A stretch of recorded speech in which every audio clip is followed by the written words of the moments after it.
Good morning students. हम जीवों में जनन, रिप्रोडक्शन इन ऑर्गेनिजम्स के बारे में पढ़ रहे हैं, जिसमें हमने पिछले लेक्चर में अलैंगिक जनन के बारे में जाना।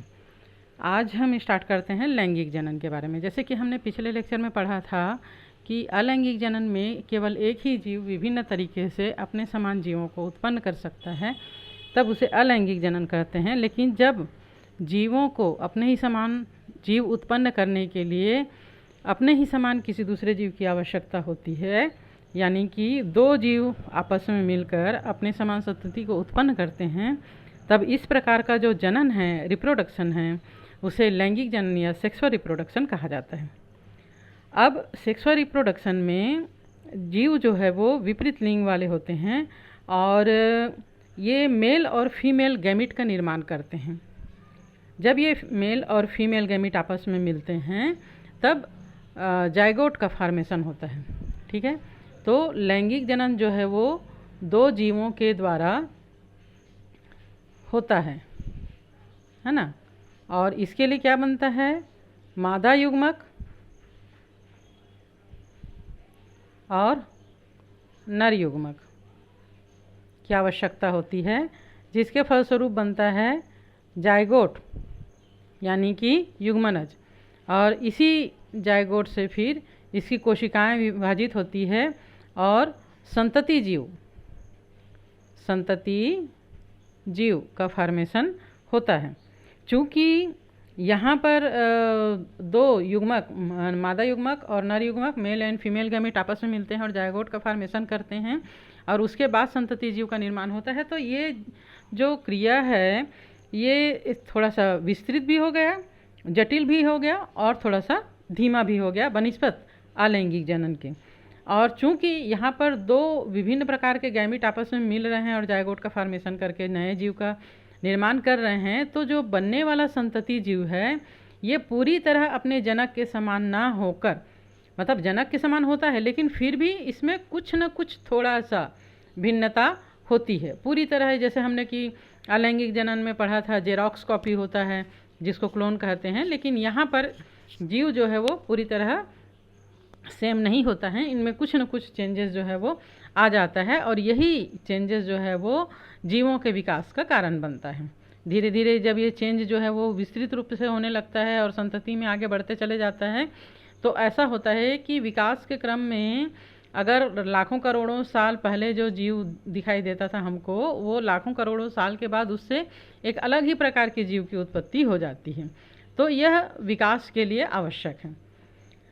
अब अगर हम जीवों की बात करें तो प्लांट्स में, एनिमल्स में और फंजाई में, इनमें जो जीवों का विविधता होती है उनके अध्ययन से पता चलता है कि ये बाह्य आकार की, आंतरिक संरचना और शरीर क्रिया विज्ञान में ये एक दूसरे से अलग हैं। लेकिन अगर लैंगिक प्रजनन की बात करें तो इनमें जो क्रियाएं हैं वो लगभग एक ही जैसा होता है। ये सब एक ही जैसे पैटर्न को अपनाते हैं, यानी कि मेल और फीमेल गैमिट का फॉर्मेशन, जाइगोट का फॉर्मेशन, फिर नए संतति जीव का फॉर्मेशन, ये जो है वो फंजाई से लेकर प्लांट्स और एनिमल्स जो विकसित हैं उनमें भी सेम ही प्रोसेस पाया जाता है। सभी जो जीव होते हैं वो अपने जो संतति जीव बनता है, संतति जीव में क्या होता है कि ये जब छोटा रहता है तो इसका आकार प्रकार वगैरह जो हैं वो उतना डेवलप नहीं हुए रहते हैं, तो इसमें क्या होता है फिर डेवलपमेंट होता है, जिसको कि वृद्धि कहते हैं। और वृद्धि करके फिर ये अपने पेरेंट्स के समान संरचना को प्राप्त कर लेते हैं, और जब अपने पेरेंट्स के समान संरचना को प्राप्त कर लेते हैं तो ये मैच्योर या वयस्क कहलाते हैं। मतलब कि इनमें जनन क्षमता आ जाती है, जनन क्षमता आ जाती है और जनन क्षमता के आने के कारण ये पुनः अपने जैसे संतति जीव को उत्पन्न कर पाता है। और इसके बाद इसका लाइफ साइकिल में जब तक भी इसके जनन क्षमता होती है तब तक, उसके बाद फिर इनमें जब जनन क्षमता समाप्त हो जाती है तो इनके शरीर का जो है वो क्षय होने लगता है। सोमेटिक बॉडी धीरे धीरे जो है वो रिग्रेडेशन की ओर जाती है, क्षय की ओर जाती है, क्षरण की ओर जाती है और अंत में फिर जो जीव है उसकी क्या हो जाती है, मृत्यु हो जाती है।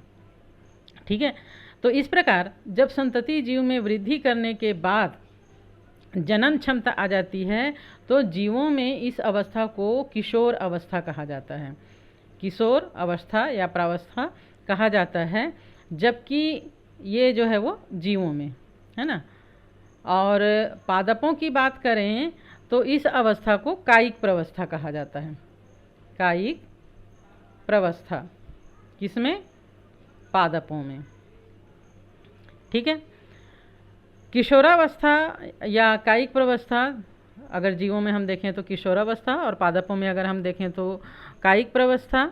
जब इसी अवस्था के में जीवों के अंदर रिप्रोडक्शन क्षमता जो है वो डेवलप होती है और उसके बाद उसमें नए जीव को उत्पन्न करने की क्षमता आती है। जैसे अगर फ्लावरिंग प्लांट में देखें, पुष्पी पादपों में देखें तो कायिक प्रवस्था में के बाद जो है वो उसमें कली आने लगती है, कली से फूल आने लगते हैं, पुष्प आने लगते हैं और फिर इस पुष्प से फल वगैरह लगते हैं। जैसे गेंदा है, धान, गेहूँ, नारियल, आम, इन सभी पेड़ों में पुष्प जो है वो लगते हैं। अब इसका जो समय होता है वो सभी जीवों के लिए या सभी पादपों के लिए अलग अलग होता है ना। कुछ पौधे जो हैं वो वार्षिक होते हैं और ये एक वर्ष के अंदर ही, यानी 1 महीने, 4 महीना, 6 महीना, जितना भी इसका लाइफ साइकिल होता है उसमें ही वो कायिक प्रवस्था को प्राप्त करके जनन क्षमता उसमें आ जाती है और फल फूल उसमें लगने लगते हैं। और कुछ पौधे जो द्विवर्षीय होते हैं वो 2 वर्ष के अंतर्गत अपना पुष्पन की क्रिया या रिप्रोडक्शन का पीरियड होता है। जो बहुवर्षीय पादप होते हैं वो उतने वर्ष तक उनमें रिप्रोडक्शन की क्षमता बनी रहती है। अच्छा, जो बहुवर्षीय पादप हैं उनमें 2 प्रकार के पादप हम देखते हैं। कुछ जो है वो साल भर फल फूल उनमें लगते रहता है, जबकि कुछ पौधे जो हैं वो मौसमी होते हैं, विशिष्ट मौसम के आने पर ही उनमें फल फूल लगते हैं, है ना। तो इस प्रकार कुछ पौधे जो हैं वो अपने पूरे जीवन काल में केवल एक ही बार उनमें पुष्प आता है। जैसे बांस का उदाहरण हम लें, है ना, उदाहरण अगर हम लें बांस का, तो इसमें 100 से 50 वर्ष इसकी आयु होती है और इस 100 से 50 वर्ष में केवल एक बार ही इसमें पुष्पन होता है और उसमें फिर ढेर सारे फल लगते हैं और पौधा जो है वो मर जाता है। इसी प्रकार एक दूसरा उदाहरण हम लें तो स्ट्रोबिलेंथस नामक पौधा है जिसमें 12 वर्ष, प्रत्येक 12 वर्ष में पुष्पन होता है। ठीक है, 2006 और 12 बोले तो 2018, है ना, में इसमें ये जो है वो उत्तर भारत के केरल, कर्नाटक, तमिलनाडु के पहाड़ी क्षेत्र में सड़क के किनारे लगे हुए हैं। 2006 में और 2018 में इनमें जब पुष्पन हुआ तो ये पुष्प झड़कर सड़क पर एक कालीन के समान संरचना बन गई। ये इतना खूबसूरत नज़ारा था, इतना खूबसूरत दृश्य था कि बाहर से सैलानी जो है वो इसको देखने के लिए आए थे, है ना। तो इस प्रकार इनमें होता है। इसी प्रकार जंतुओं में भी कुछ जंतु जो हैं वो उनके रिप्रोडक्शन को कोई टाइम नहीं रहता है, उम्र भर ये रिप्रोडक्शन करते रहते हैं। कुछ जीव जो हैं वो अपने जीवन काल में केवल 1 या 2 बार रिप्रोडक्शन उनमें होता है। कुछ जीवों में एक निश्चित समय में रिप्रोडक्शन होता है। ठीक है, अधिकतर प्राणियों की किशोरावस्था की समाप्ति जो है उनके प्रजनन व्यवहार के पूर्व उनकी शारीरिक और आकारिकी के बदलाव के से ही समझ में आता है, प्रकट होता है। विभिन्न जीवों में जनन अवस्था की अवधि विविध अवधि होती है। प्राणियों में जैसे कि पक्षी जो है उदाहरण ले हम, तो क्या ये वर्ष भर अंडे देते रहते हैं? हाँ, कई पक्षी जो है वो वर्ष भर अंडे देते रहते हैं, कई पक्षी कुछ समय ही देते हैं, जैसे कि मैंने अभी बताया, है ना। तो कुछ जीवों में रिप्रोडक्शन जो है वो हमेशा चलते रहता है और कुछ में एक निश्चित समय आने पर या एक निश्चित मौसम में ही रिप्रोडक्शन होता है। और जैसे फार्मिंग वाले जो पक्षी होते हैं, कुक्कुट फार्म में जो होते हैं, पोल्ट्री फार्मिंग जो किया जाता है अंडे उत्पन्न करने के लिए, तो कुछ मुर्गियां तो जो है वो साल भर अंडे देते रहती है और कुछ में अंडे देने की क्षमता ही नहीं होती है। तो ऐसे मामलों में अंडे देने का कार्य जो है वो जनन क्रिया से संबंधित न होकर एक बड़े पैमाने पर व्यापार के लिए, बिजनेस के लिए होता है ना, जो कि मानव कल्याण के लिए होता है। ये मानव के द्वारा, खुद के द्वारा निर्मित अवस्था होती है।